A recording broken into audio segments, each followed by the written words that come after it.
Congratulations, you only started war on the most deadly species. The shot hit before the alarm did.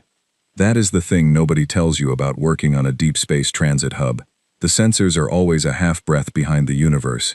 So I felt the pressure wave roll through the observation window, a faint, ugly shudder that moved up through the floor, through the soles of my boots, into my back teeth, before the console beside me lit up and started screaming. I was holding a pen. Plain, black, completely unremarkable pen that I had already used to fill out 11 forms that morning. Form 7 Theta 17, to be specific. The form that asks every docking vessel to provide its name, home system, registered tonnage, and I will never understand why this field exists, its dominant sensory modality. I had been writing the word photoreceptive in that column for the past 4 hours. Every alien ship that docked needed the same answer. Every single one of them saw the world through light. I had written photoreceptive so many times the word had stopped meaning anything. It was just shapes my hand made on paper that smelled faintly of the recycled air dry that permeated every surface on Helix Station. A smell I had stopped noticing 3 years ago, and now noticed again, only when I thought about it, which I was doing right now because the floor had just shuddered, and thinking about the smell of the paper was easier than thinking about what had caused the shuddering. Then the console screamed. Then I looked up. The Urathi cruiser was already inside the dock perimeter. It had not filed a transit notice.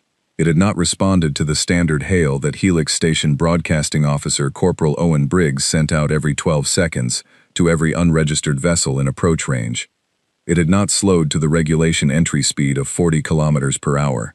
It came in at something closer to 300, which on a vessel that size was the spatial equivalent of a man walking into a library and knocking every shelf over just to prove he could reach the top ones, and then standing in the rubble with the expression of a man who expected applause. I knew the Urathi. Everyone stationed at Helix knew them.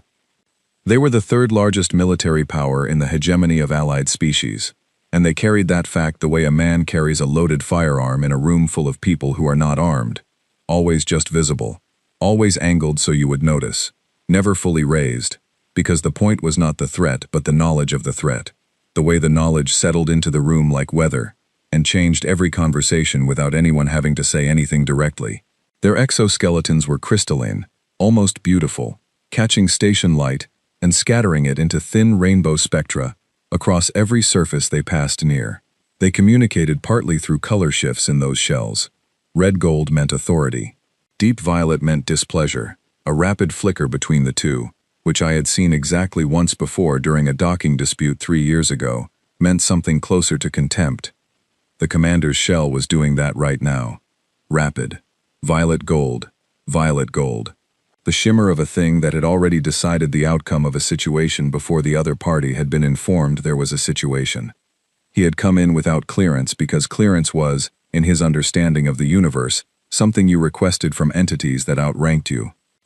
He did not believe anything in this station outranked him. The resupply frigate designated 7 November Kilo was sitting at Dock 3, fueling. 14 crew members. Routine rotation. Their job was to carry food, medical supplies, and replacement parts to the 6 human research outposts clustered in the outer veil. They were, in the most complete sense of the word, not a warship. Their hull plating was standard-grade passenger and cargo specification. Their only weapons system was a short-range point defense array, designed to knock down debris and micrometeorites, not to stop anything that had a targeting system and an opinion about where it was going. The Urathi commander decided that 7 November Kilo was sitting 3 degrees inside what he had decided, this morning, was Urathi priority approach space. He fired a corrective assertion. That is the official hegemony term, corrective assertion of territorial priority. It is in Article 9, Subclause F of the Hegemony Transit Charter, which I had read twice, on separate occasions, because my job required me to know it, and also because I had a particular kind of brain that absorbed bureaucratic language the way a dry cloth absorbs water, completely, immediately, without enjoying any part of the process, but retaining every word with the exact fidelity of a system that had decided accuracy was the only form of control available to it. A corrective assertion, under Article 9, is a non-contact discharge of sufficient magnitude to alter the course of an unauthorized vessel by means of a directed shockwave. It is legally distinct from a weapons discharge. It is legally equivalent to a warning. The standard required a notification window of 30 seconds and a minimum discharge distance of 200 meters. He gave no notification window. He fired from 70 meters. The shockwave hit 7 November Kilo across its port side. The ship rocked. Hard. One of the docking clamps tore free with a sound I felt more than heard. A deep, metallic groan that resonated through the station's superstructure and into the chair beneath me like something important being broken. 2 crew members were thrown against interior walls. Neither was killed. Both needed medical attention. The ship's secondary power coupling cracked along a stress line that the maintenance report would later describe, in the kind of language that makes the inside of my skull itch, as non-catastrophic structural compromise. Non-catastrophic. I was still holding the pen. I looked at it for a moment. It was almost out of ink. I could feel it in the drag on the paper, the resistance where there should have been glide, the faint scratching where there should have been the clean, quiet mark of a working instrument. I had 16 more pens in the left breast pocket of my duty jacket, which I knew because I had counted them that morning with the specific methodical energy of a person who has been on this station long enough to understand that the quality of a day is determined almost entirely by how well supplied you are for the paperwork portion of it. And the paperwork portion of every day was the largest portion. I looked at Form 7 Theta 17, still open on the desk in front of me. The Urathi cruiser's registration information was already in the dock log from the passive scan the station ran on every approaching vessel, whether or not that vessel had filed a transit notice. I had everything I needed to fill out the form: name of vessel, home system, registered tonnage, and the last field, dominant sensory modality, which for a Urathi vessel was chromoreceptive. They read the universe through color and light, and the microscopic shifts in spectral frequency that their crystalline shells both emitted and absorbed, building a picture of the world from wavelength and resonance, rather than raw light the way most species did. I wrote chromoreceptive in the last field. Then I sat there for a moment, looking at the form, looking at the field marked commander's name, which I had left blank because I did not yet have it, had not filed a request for it, had no official mechanism to obtain it, until the vessel filed its own registration, which it had not done, and which, given the way the commander's shell was cycling outside the window, it was not going to do willingly. I picked up the pen again.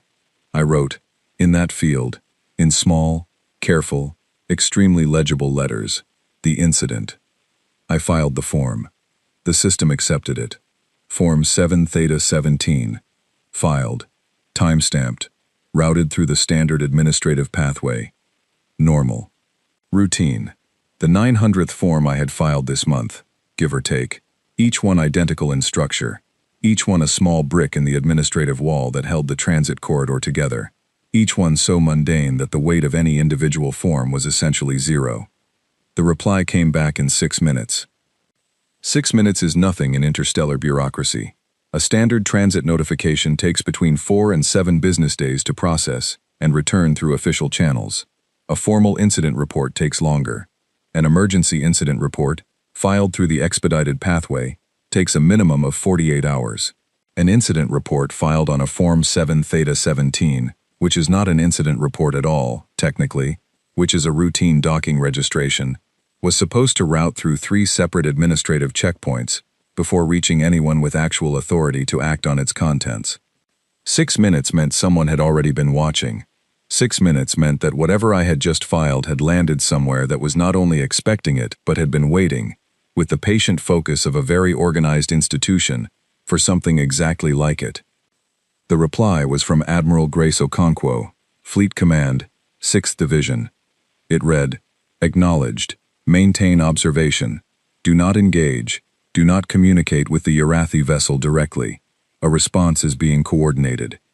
A response is being coordinated." I read it again. I looked out the observation window at the Urathi cruiser, sitting in the approach lane like it owned not just the lane but the entire philosophy of lanes. The concept that some spaces belonged to some entities and others did not, and the mechanism by which that determination was made and enforced. The commander's shell was still flickering, violet gold, the color of a thing that believed it had made its point and was waiting for the acknowledgement that would confirm the world was still operating according to its expectations. The color, I thought, of something that had made a very expensive mistake, and had absolutely no idea it had made it. I reached into my left breast pocket and took out pen number 2. I went back to the form for the next vessel in the docking queue, which was a Lithani cargo carrier carrying processed grain and a full manifest of agricultural equipment, and which, like every other vessel that had come through Helix Station that morning, had a dominant sensory modality of photoreceptive. I wrote photoreceptive in the last field. The station hummed around me. Owen Briggs was still sending out the 12-second hail cycle, because protocol did not pause for incidents. Protocol was the thing that kept running when everything else was trying to decide what to do. 2 maintenance techs were already moving toward Dock 3. Somewhere behind me, a coffee maker beeped 3 times, which meant the pot was done, which meant Corporal Diana Falk would appear from the upper deck within 4 minutes and drink 3/4 of it before I could get to the kitchen, which was what she always did, and what she had always done, and what I had entirely given up trying to prevent. Everything was the same. Nothing was the same at all.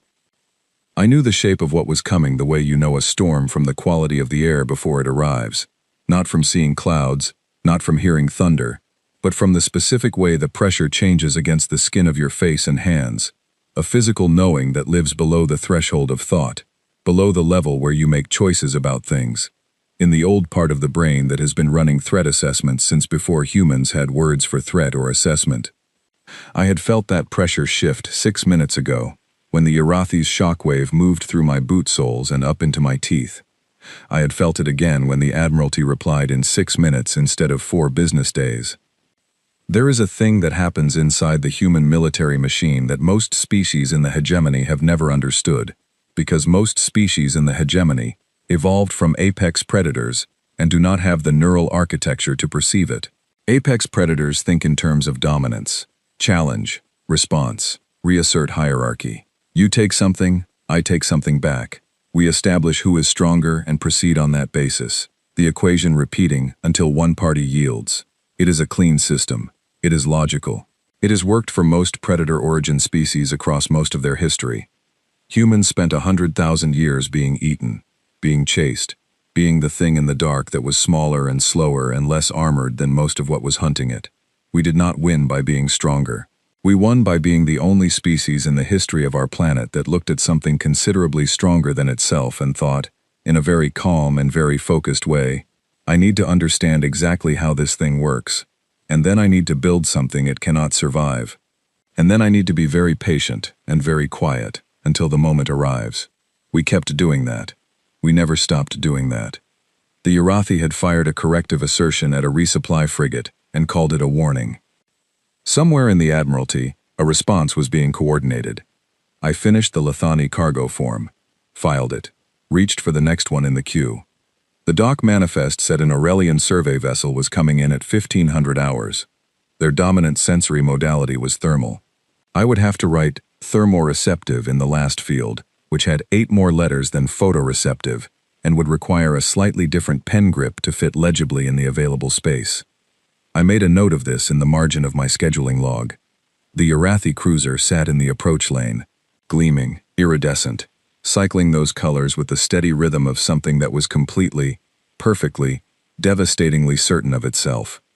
I reached into my pocket. Pen number 3, held in reserve. I almost felt something adjacent to sorry for the commander whose name I did not yet have. Almost.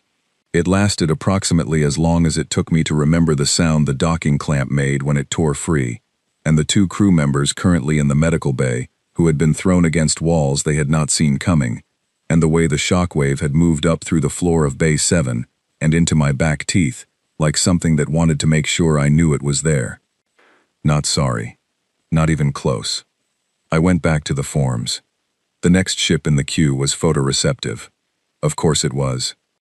The briefing room on Deck 7 smelled like recycled air, and the specific kind of pressure that humans produce when they have been awake for more than 20 hours, and are maintaining, through force of professional training, the outward appearance of people who have not been. I know that smell well enough to map it by memory.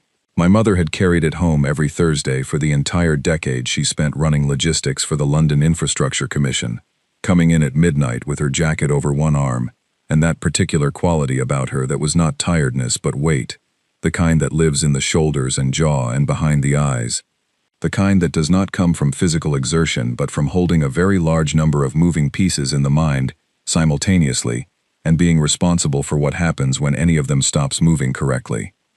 I was the lowest-ranking person in that briefing room, by a margin so large it had its own gravitational field. That was fine. That was, in fact, my preferred position in any room where important things were being decided. When you are the least important person present, nobody performs for you. They do not arrange their faces differently because you are watching. They do not modulate their language to manage your impressions of them. They just talk, and move, and interact with each other with the unguarded quality of people who have stopped thinking about the audience, because the audience does not matter. I was very good at watching people who had stopped thinking about the audience. Words are what people mean to say. The space between words is what they actually mean. Admiral Grace Okonkwo stood at the front of the room, in front of a galaxy map so large it occupied the entire wall behind her, a wall that had been specifically reinforced during the station's last refit to support the display array. A fact I knew because I had filed the requisition approval for the reinforcement, which had been buried inside a Deck 7 Structural Maintenance Form 4 Alpha 9, which was the form for non-emergency interior modifications, which nobody read carefully, unless their job was to read everything carefully.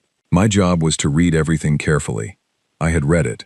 I remembered the specifications. Okonkwo was 61 years old, and built like a woman who had decided, somewhere around 45, that the universe did not get to make her smaller than she intended to be. She had 2 replacement knees, 1 replacement hip, a surgical scar along her left jawline that she had never explained to anyone on record, and a voice that did not raise itself to make a point, because it had never needed to.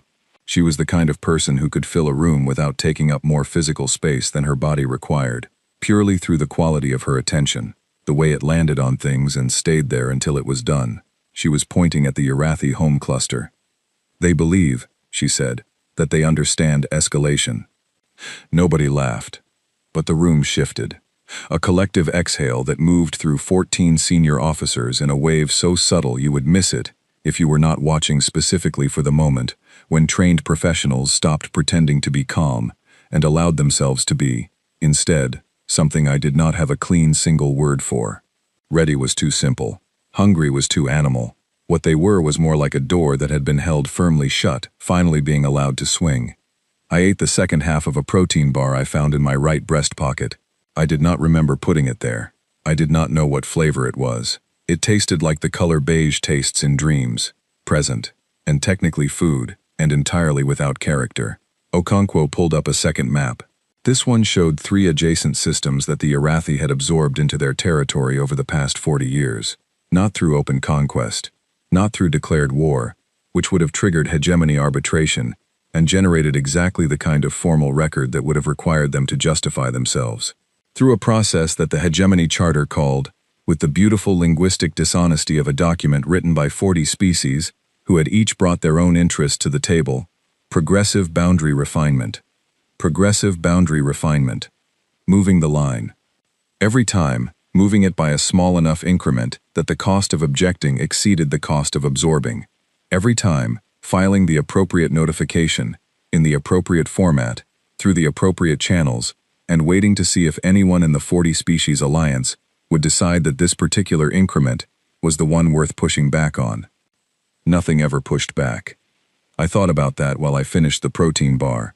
I thought about all the forms those notifications would have generated, all the administrators who had stamped and filed and routed and time-stamped each one, all the minor officials in all the minor offices who had looked at the documentation and thought, not my problem, not my jurisdiction, not enough to escalate, and all the things that had accumulated, increment by increment, in the space created by all those individual decisions not to act. Okonkwo said, "The Urathi evolved from the Keth predator class, top of their food chain for 2 million years. Every military doctrine they have ever developed, every diplomatic framework they have ever proposed, every negotiation they have ever entered, is built on the logic of the apex predator. Challenge, assert, dominate. The other party yields or is consumed. Those are the 2 options. They genuinely cannot conceive of a third." She paused. Let the room absorb it. Humans did not evolve from an apex predator. The room was very quiet. We evolved from something that got eaten, for a very long time, by many things, and the brain we built to survive that process is not structured around the logic of dominance. It is structured around the logic of a species that could not afford to be wrong. She clicked to the next slide. It was not a map or a chart of territorial expansion. It was a graph. The horizontal axis was time and years, running from 0 to the present. The vertical axis was labeled response magnitude, 2 lines. One labeled predator origin species response curve, moving in a regular wave pattern. Challenge, response, equilibrium reestablished. Challenge, again. Consistent amplitude. Predictable. The kind of pattern you could model and anticipate. The second line was labeled prey origin species response curve. It was flat for an extremely long time, and then it did not come back down. I stopped chewing. One of the junior admirals, young enough that his face had not yet arranged itself into the expression that senior officers develop, the expression that says, "I have already considered this," the expression that is a kind of armor, said, "What is the practical difference? In a military engagement?" Okonkwo looked at him with the specific patience of a woman who has answered a version of this question many times over many years, and has made peace with the fact that some information cannot be conveyed in language alone, and must be, in the end, demonstrated. "A predator," she said, "stops when it wins." 4 seconds of silence. We do not have a word for when we stop.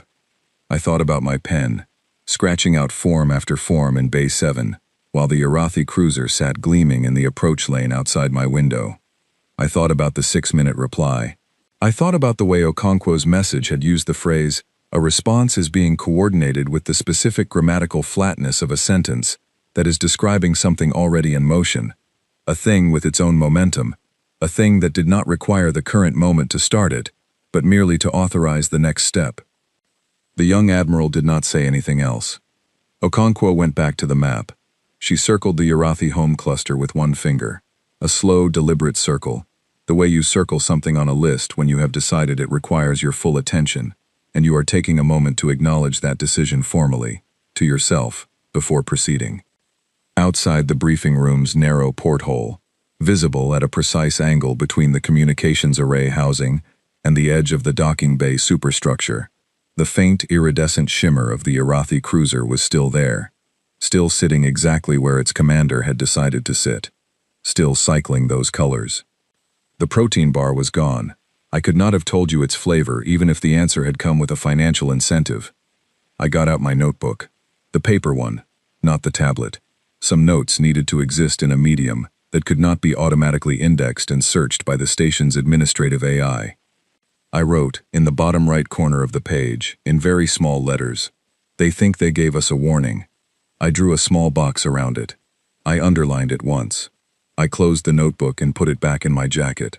The briefing continued for 2 more hours. Charts, projected intercept corridors, fleet assembly windows and fuel consumption calculations, and the precise logistical choreography of moving a significant number of large vessels across a significant distance in a coordinated manner, without the movement itself becoming an incident. I took notes on my tablet, because those notes were official and needed to be official. I took clean, accurate, comprehensive notes, the way I took all my notes, because the only tool I had available to me was precision, and I used it without apology. What I was watching, while I took those notes, was not the information being presented.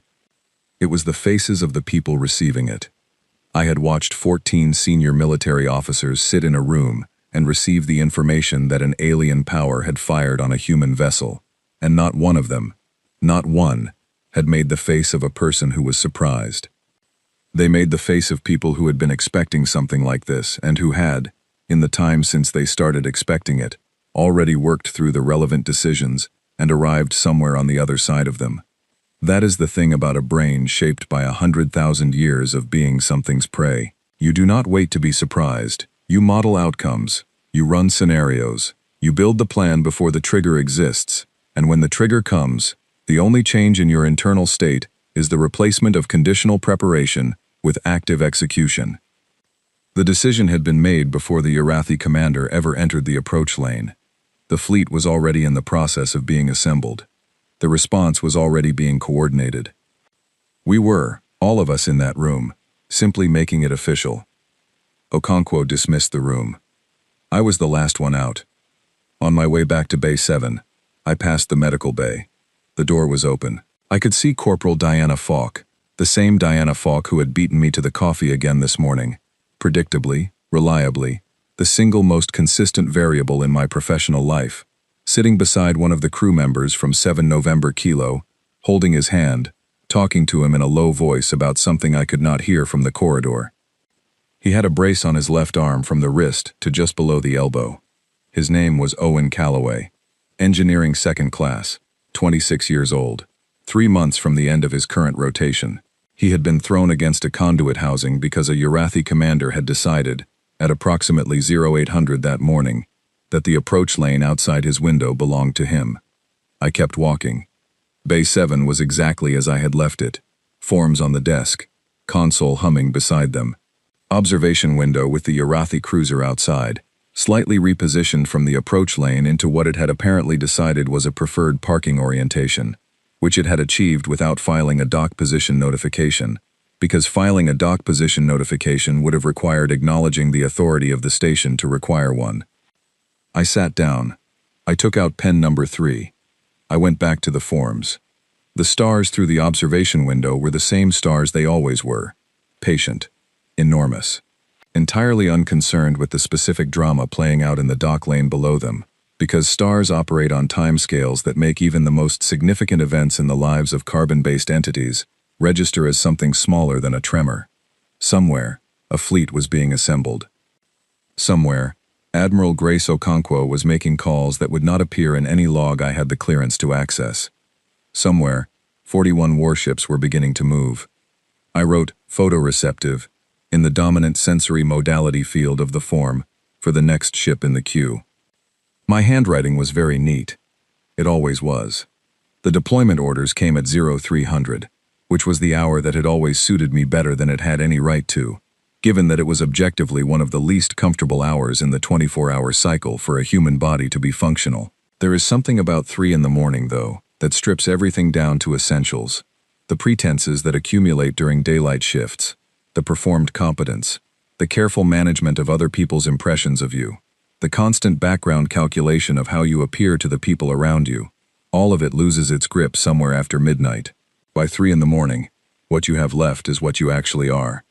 What I actually was, at 0300 on the morning of my deployment to the vessel designated Uns Absolute Limit, was a woman sitting on the edge of her bunk in her quarters on Helix Station, rereading a protein bar wrapper I had found in my right breast pocket, and still could not identify by flavor alone. The back of the wrapper said, Nutritional Supplement, Mixed Grain Variant, Category 4B, which was the kind of product description written by someone who had given up entirely on the idea that food should have a relationship with pleasure, and had decided it needed only a relationship with function.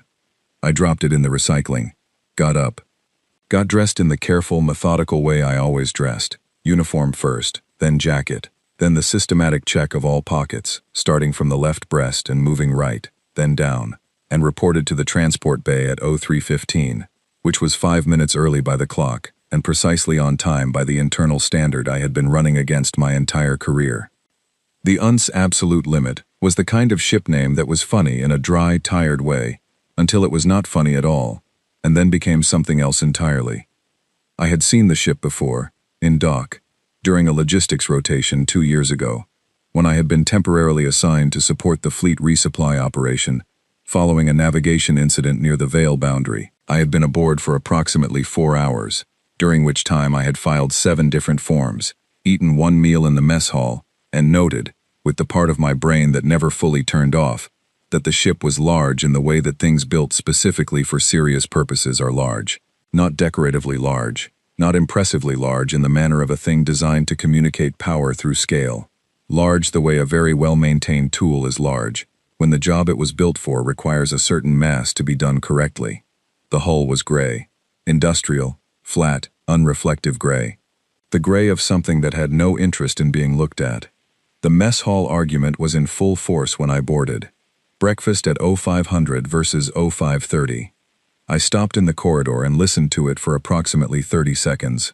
Two non-commissioned officers, both of them using the specific tone of people who are arguing about something small because the thing they are actually thinking about is too large to argue about directly. The breakfast time was a proxy. The breakfast time was a thing small enough to disagree about without anyone having to say what they were actually disagreeing about, which was the reasonable human unwillingness to move toward a situation of uncertain outcome, expressed through the only available socially acceptable channel, which was the timing of the morning meal. I walked in. I told them that the cook, Specialist Arthur Dane, was already at the griddles with the burners on, which I had confirmed by looking through the pass-through window on my way past. I told them that this made the question of 0500 versus 0530 not a scheduling question but a personal one, and that anyone who was hungry should go eat, and anyone who was not should find something else to do with the next 30 minutes. The argument dissolved. Arthur Dane made eggs, scrambled, with seasoning that smelled like something from a kitchen rather than a laboratory, which was not guaranteed on fleet vessels, and was therefore a genuine improvement over the statistical average. I ate standing up, reading the fleet manifest on my tablet. 41 warships, 16 support vessels, 2 hospital ships. I read that last entry twice. You do not bring hospital ships to a demonstration. A demonstration is a thing you do when you want the other party to understand what you are capable of, without having to show them the full version. It requires presence and posture, and the right combination of implied capability and restrained action. Hospital ships do not contribute to demonstration. Hospital ships are what you bring when you have done the arithmetic on actual engagement, and have decided that whatever the outcome, you intend to bring as many of your people through it as possible. 2 hospital ships meant the Admiralty had done the arithmetic on actual engagement. 2 hospital ships meant the Admiralty had looked at the flat line on Okonkwo's graph, the line that went up and did not come down, and had decided that the thing it represented was now in the process of going up. The Urathi diplomatic response had arrived while I was still on Helix Station, 4 hours after the original incident report. I had read it twice before boarding the transport. 17 pages of legal language, dense and precise, and carefully constructed, the product of a legal office that had clearly been working on contingency versions of this document for some time, and had needed only to fill in the specifics when the incident provided them. The core argument was simple. The corrective assertion fell within Urathi's sovereign rights under Article 9, Subclause F, and any human military response exceeding passive acknowledgement would itself constitute an act of aggression under Article 14. Passive acknowledgement. I had highlighted that phrase. I had drawn a small box around it. I had written, in the margin beside it, Article 9, Subclause F, requires 30-second notification window and 200-meter minimum discharge distance. Neither complied with. Therefore, the discharge cannot be classified as a corrective assertion. Therefore, Article 9 does not apply. Therefore, the entire defense is built on a classification that cannot be legally supported. Therefore, I liked that word.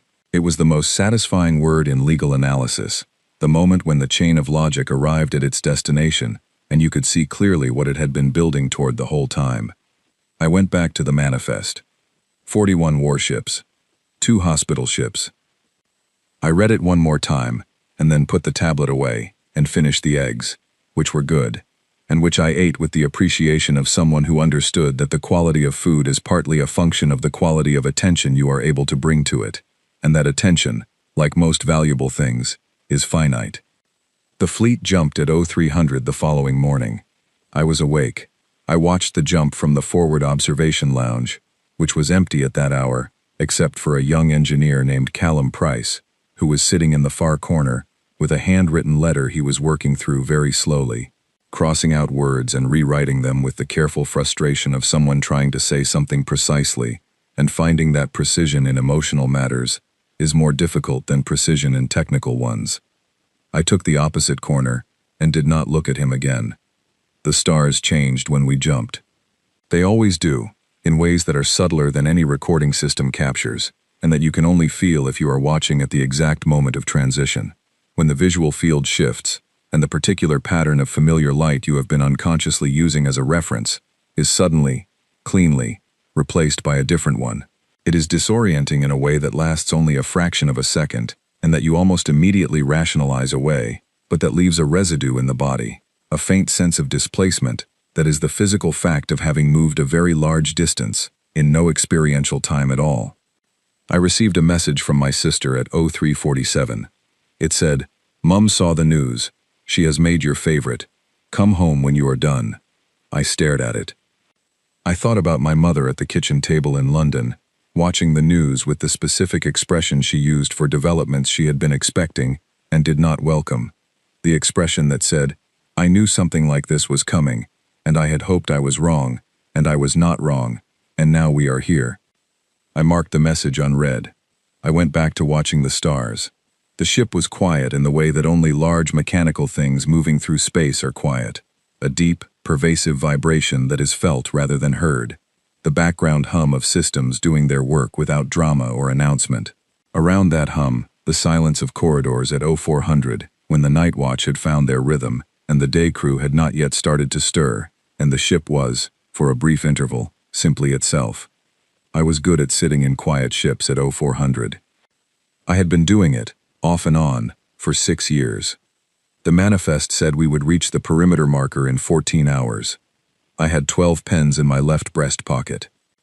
I took them out and arranged them on the armrest beside me in order of estimated remaining ink, which I could gauge by feel, and by the slight variation in weight that comes from a pen being less than completely full. It was not a practical exercise. It was a counting exercise, the same one I had been doing in Bay 7, with the sounds of the approach lane outside my window, the same one my mother did with the dishes when something was worrying her, the same one my sister did with the steps up to the flat when she had had a hard day at work and needed the number to stay the same. 12 pens. In order. I put them back in the pocket. I watched the stars. The UN's absolute limit moved through the dark toward a boundary that someone had decided, 40 years ago, was a place where things stop. Captain Edith Harlow had named this ship at commissioning, 30 years ago, when she had been asked what she wanted it to convey.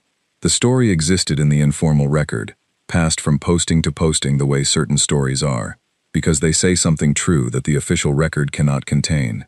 Harlow had said, "The place where things stop." The committee had recorded it as an expression of defensive capability. Harlow had meant it as a statement of fact about physics.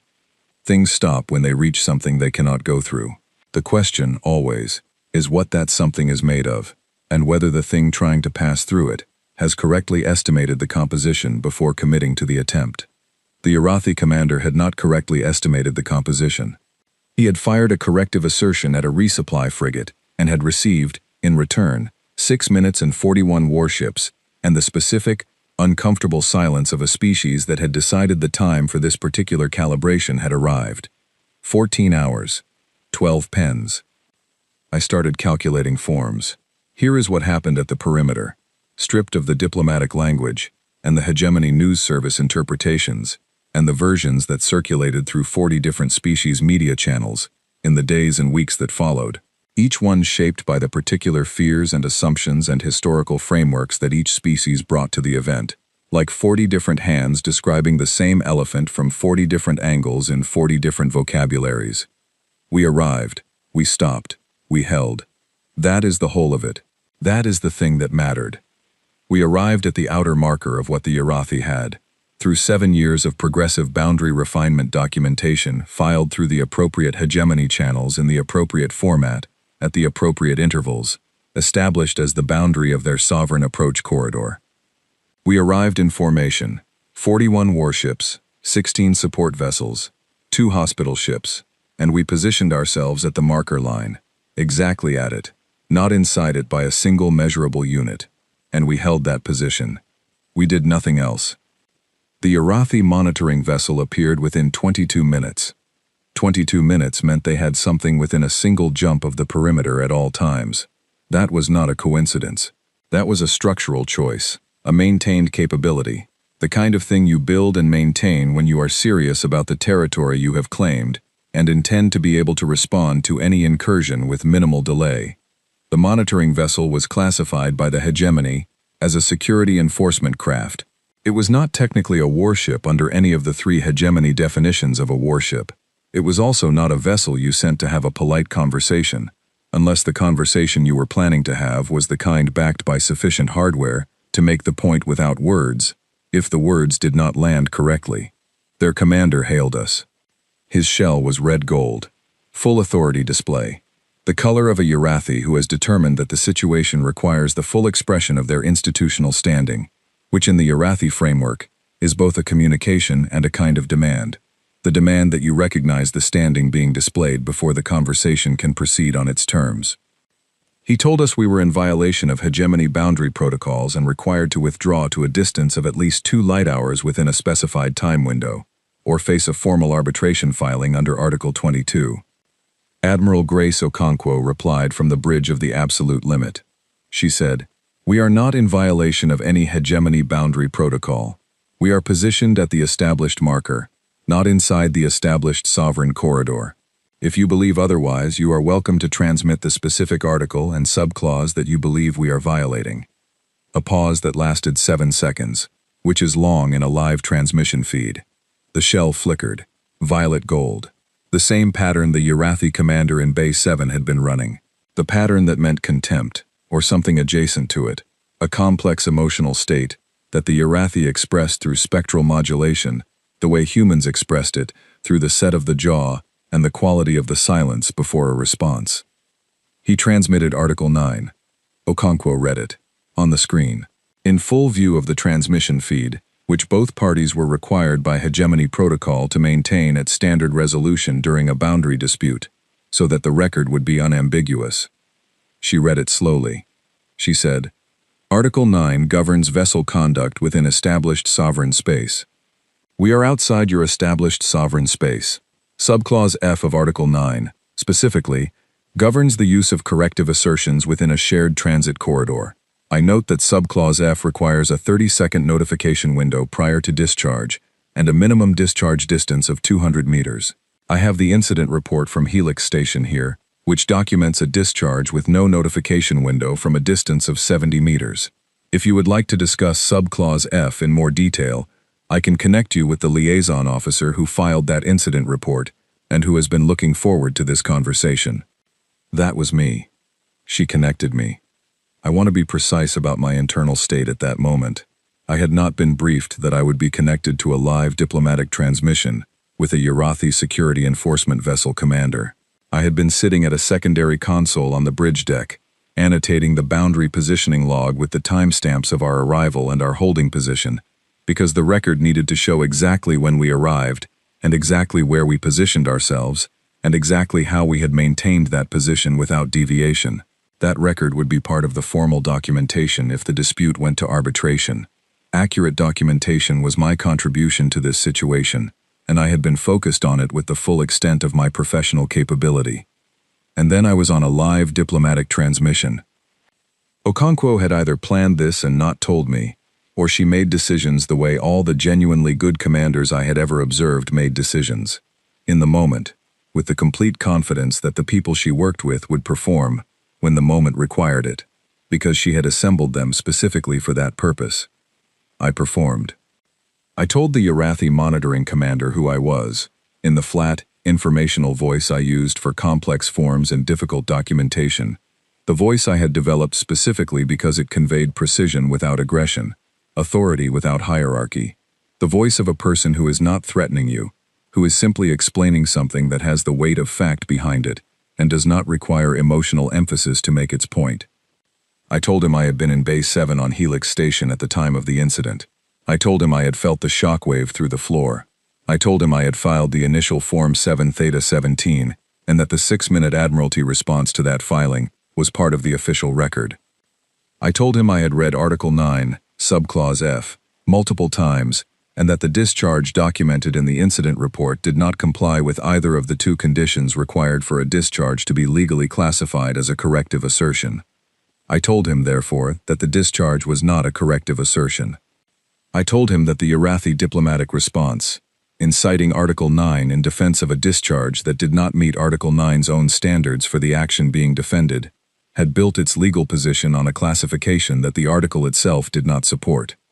I paused. I said, in the same voice, with the same flat informational quality, "I want to ask you something, and I want you to take a moment before you answer it. When the Urathi cruiser discharged at a human resupply vessel in a shared transit corridor, the intent was to issue a warning. I understand that. I understand the logic behind it. What I want you to consider is this. If that was a warning, if that was the thing you do at the beginning of an escalation to show us what we are dealing with, I would like you to think about what we would do at the beginning of an escalation. The Urathi monitoring commander's shell went very still. The color shifted through 3 intermediate states so rapidly the translator's color coding system flagged them individually as transitional, transitional, unclassified. Then the shell held a color I had never seen on any Urathi I had observed in 6 years of transit work. Pale, almost white. The color shells go when they stop performing and start simply being. I said, "You are one monitoring vessel. We are one fleet. This is not what we would deploy if we were trying to win. This is what we deployed so that we would not have to." Silence. Long enough that I counted to 11 internally.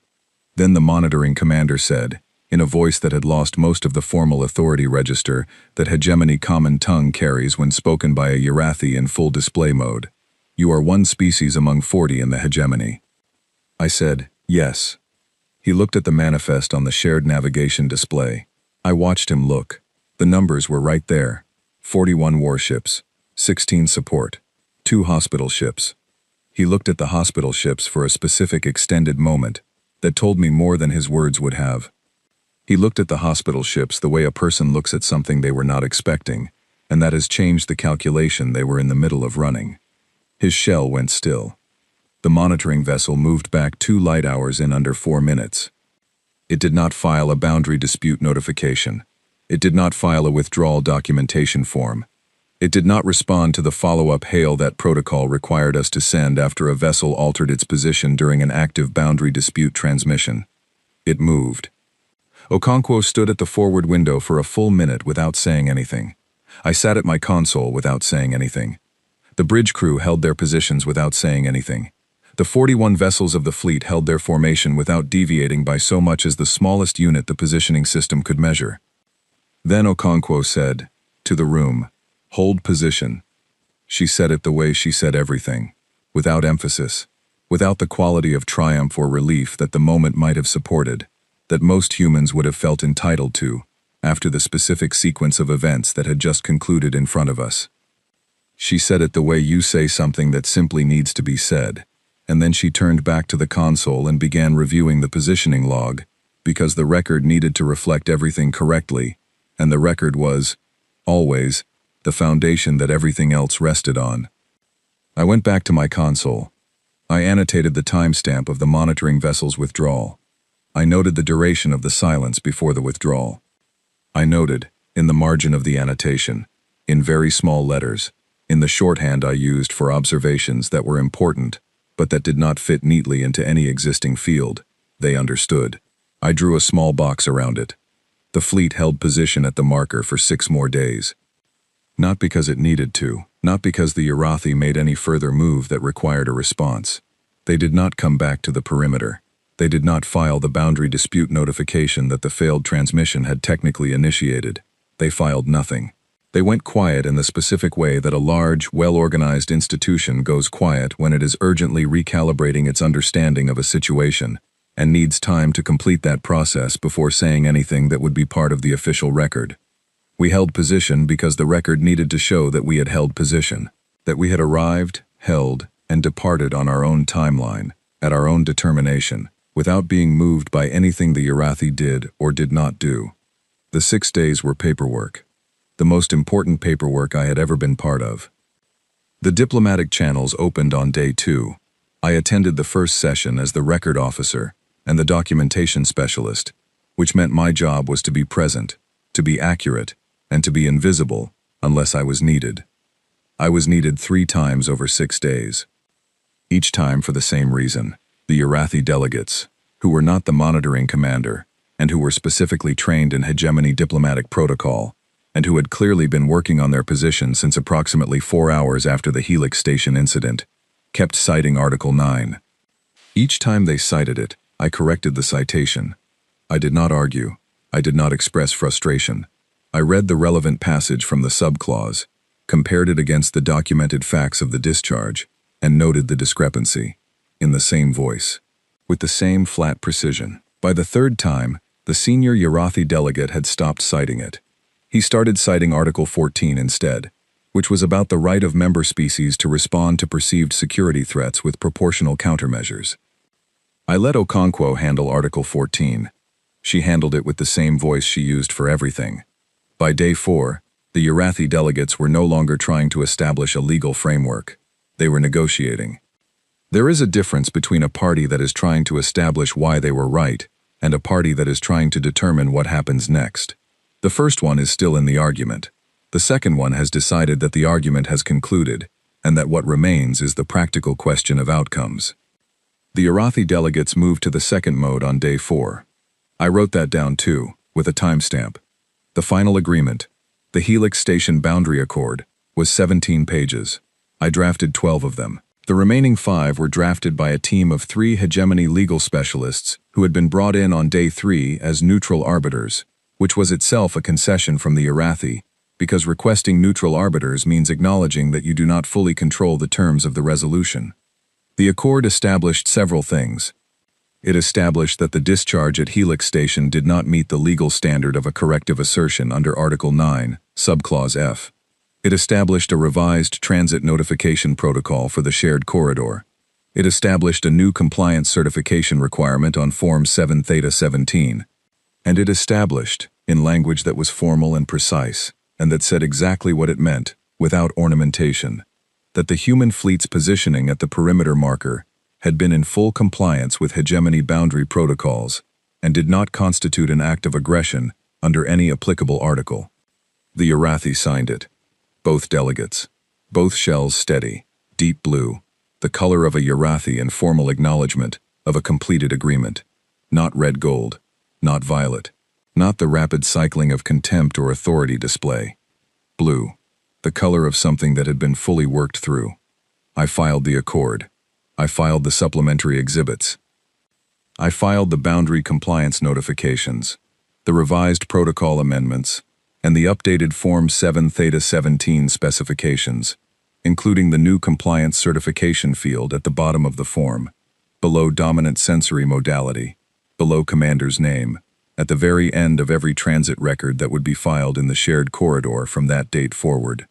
Every Yarathi vessel passing through the corridor would now be required to certify, in writing, in the official transit record, that its operations complied with Article 9, Subclause F. Every single transit. It was the most satisfying form field I had ever designed. I told no one I was satisfied. I filed the form.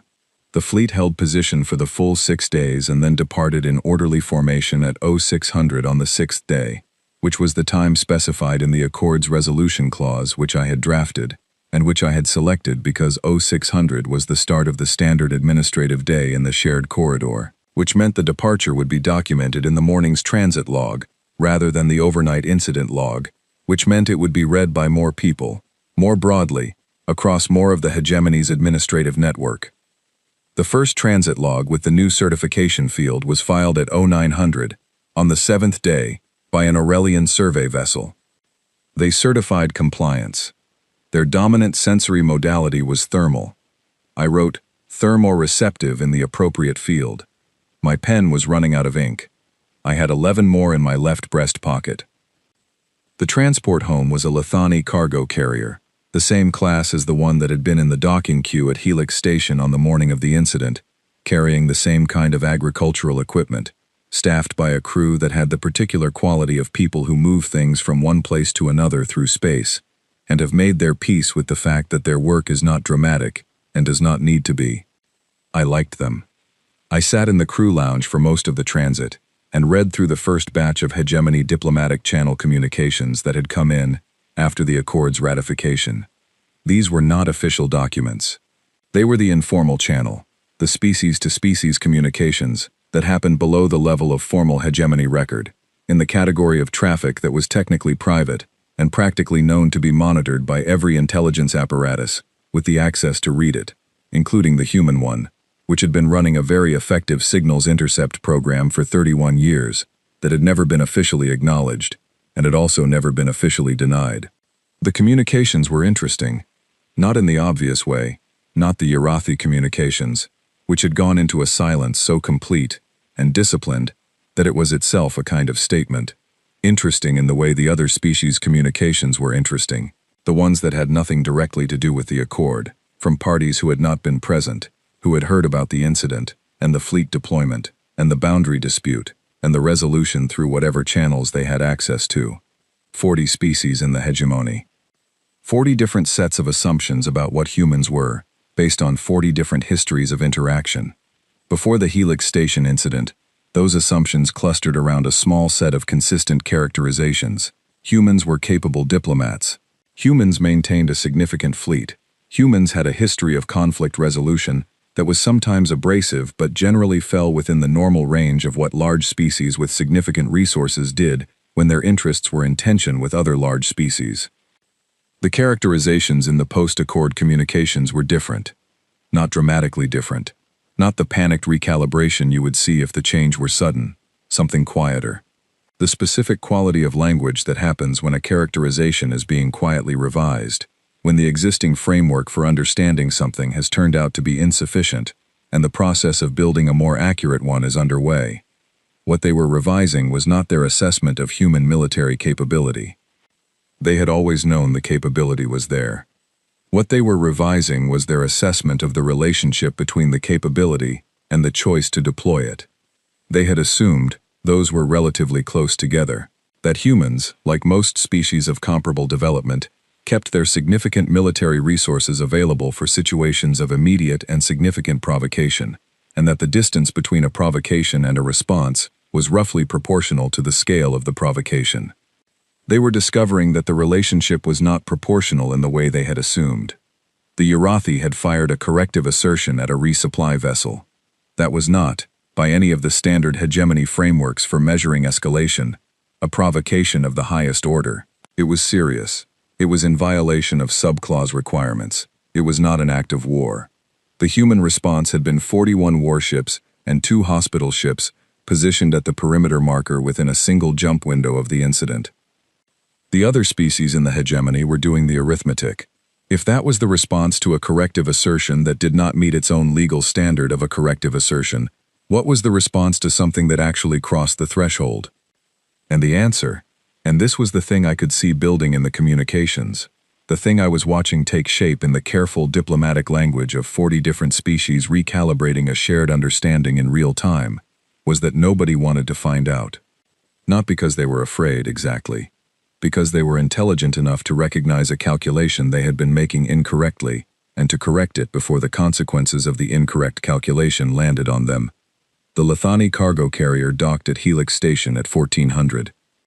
I stepped off it and walked through the transit hub to the standard civilian transport connections, past Bay 7, past the observation window that still had a small smear on the upper right corner, from where I had pressed my forehead against the glass on the morning of the incident, watching the Urathi cruisers color cycling, with the feeling of something large moving under a surface I could not see.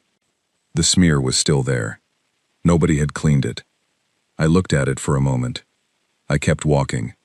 Owen Calloway was still in the medical bay when I checked the station roster, which I did because I had started checking it the day I filed the incident report, and had not stopped.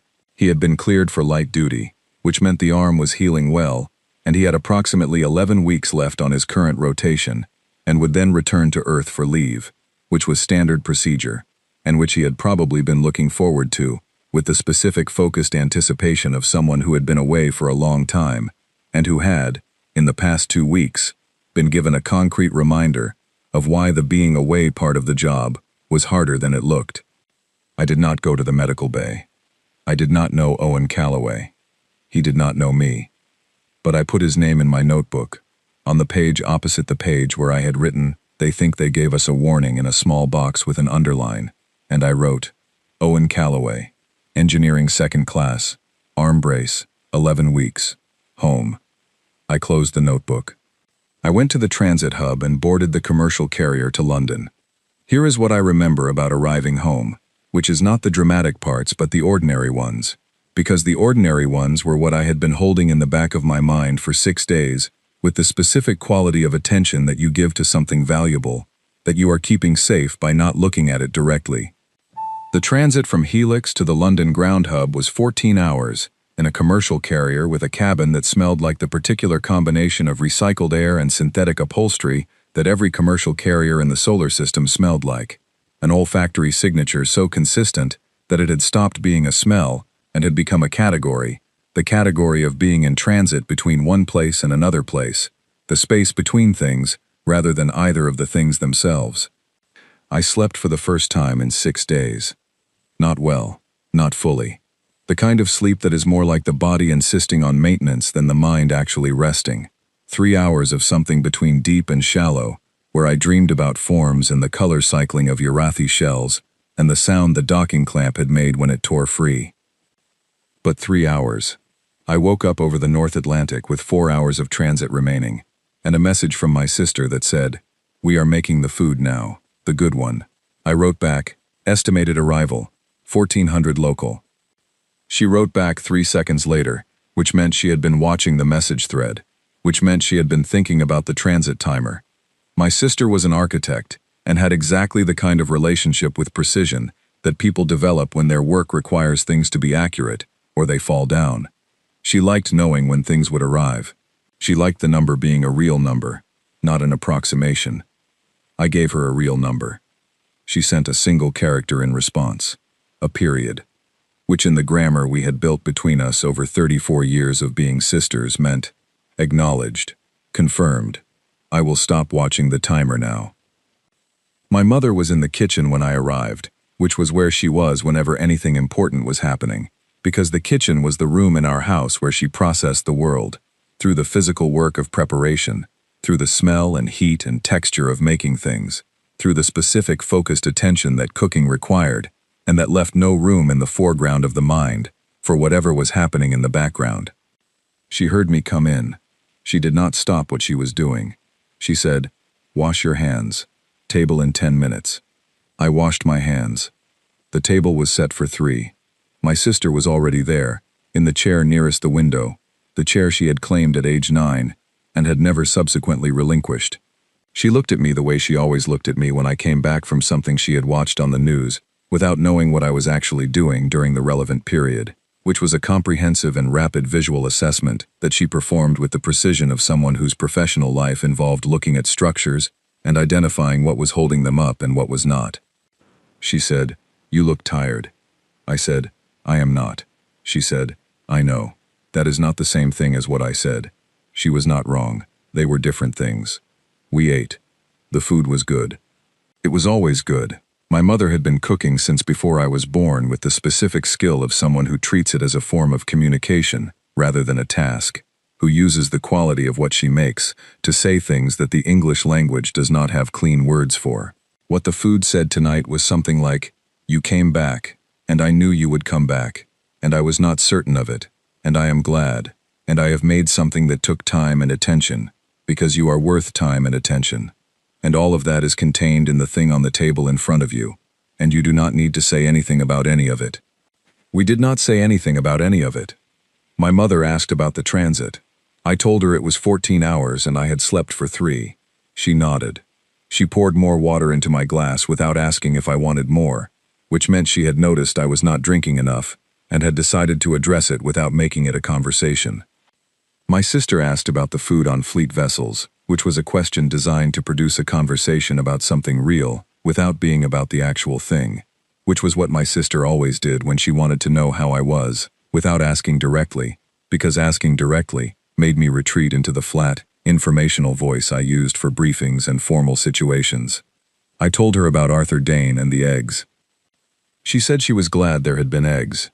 After dinner, my mother cleared the table with the methodical efficiency she had brought to every domestic task for as long as I had been alive, moving through the kitchen with the ease of someone who has done the same movements so many times that they no longer require active direction and can be performed with most of the conscious mind elsewhere. My sister helped with the clearing. I sat at the table with my notebook. I opened it to the page with Owen Calloway's name. I looked at it for a while. Then I opened it to the page with the small box around "They think they gave us a warning." I looked at that for a while too. My mother came back to the table with tea, the good kind, the kind she kept in a tin above the kettle that was not for everyday use. She set a cup in front of me. She sat down across from me.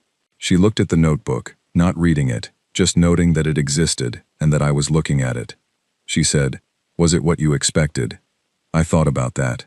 I thought about the monitoring vessel moving back 2 light hours in 4 minutes without a word. I thought about the Urathi delegates' shells going through 3 unclassified color states before settling into negotiation blue. I thought about the compliance certification field at the bottom of Form 7 Theta 17 and every Urathi vessel that would fill it in, transit after transit, for the foreseeable future. I said, "It was what the math said it would be." My mother nodded. She wrapped both hands around her tea. She looked at the window, which showed the back garden in October dark, wet from the earlier rain. She said, "That is not the same as it being what you hoped." I said, "No." She nodded again. Outside, London was doing what London does, which is exist without commentary, with the massive impersonal patience of something very large that has been here for a long time and will be here after everything that is currently happening stops happening. The rain had started again, light, steady, the kind that settles in rather than arriving dramatically. My sister came back from the kitchen and sat in her chair by the window. We drank the tea. Nobody said anything for a while, and the not saying anything was not uncomfortable but was instead the specific comfortable quiet of people who know each other well enough that silence between them is not absence but presence.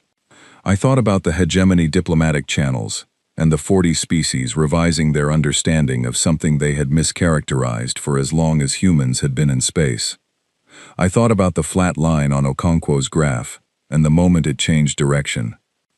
I thought about 41 gray ships holding position at a perimeter marker with no drama, no declaration, no announcement, just the fact of being there, the simple physical statement of capability, expressed through presence rather than action, through the specific economy of a species that had learned, over a very long time, that the most efficient thing it could communicate was not what it was doing, but what it was capable of doing, and had chosen, up until this exact moment, not to. The choice was the message. The choice was what the Urathi monitoring commander's shell had understood when it went pale. The choice was what the 41 other species in the hegemony were revising their models to account for, not the capability. The choice. I finished the tea. I put my notebook in my jacket pocket.